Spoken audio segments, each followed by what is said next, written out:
ये पीर वो पीर है कि जिन्होंने पिछले 76 सालों से इस सरज़मीन पाकिस्तान में मज़हब को, तहज़ीब को और सियासत को ग़ुलामी की ज़ंजीरों में जकड़ा हुआ है। सदर आली वक़ार ये पीर वो पीर है जो कभी नहीं चाहते कि जवान मैदान में आगे बढ़े, कि अगर ये जवान पीरों के उस्ताद बनेंगे तो इस वतन की आलूदा फ़ज़ाओं का हशर क्या होगा, कि अगर ये जवान पीरों के उस्ताद बनेंगे तो चंद टकों की खातिर बिकने वाले उन लुटेरों का हशर क्या होगा, कि अगर ये जवान पीरों के उस्ताद बनेंगे तो इस वतन के झूठे खुदाओं का हशर क्या होगा। ये पीर वो पीर है जो कभी नहीं चाहते कि जवान मैदान में आगे बढ़े, कि अगर जवान पीरों का उस्ताद बनेगा तो वो पूछेगा कि ए पीरे अरबाब इख्तियार बता, तेरे ऐवानों में उन लुटेरों वडेरों को बैठने की इजाज़त किसने दी।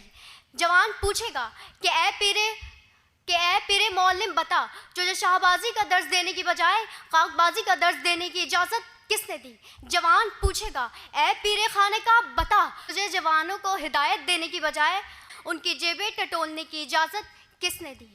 क्योंकि शाह बिकते हैं, ज़मीर बिकते हैं, यहाँ सग़ीर व कबीर बिकते हैं, कुछ सरेआम कुछ पसे दीवार।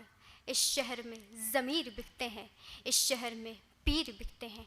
आज भी अबू धाबी में तामीर होने वाले मंदिर में खड़े बुत मुंतज़िर है किसी महमूद गज़नवी के हाथों कि वो आए और इन बुतों को पाश पाश कर दे। आज भी इस कौम की बेटियां आफिया सिद्दीकी अमेरिका की कैद खाने में मुंतज़िर है किसी जवान मोहम्मद बिन कासिम के कि वो आए और इसे आज़ाद कराएं।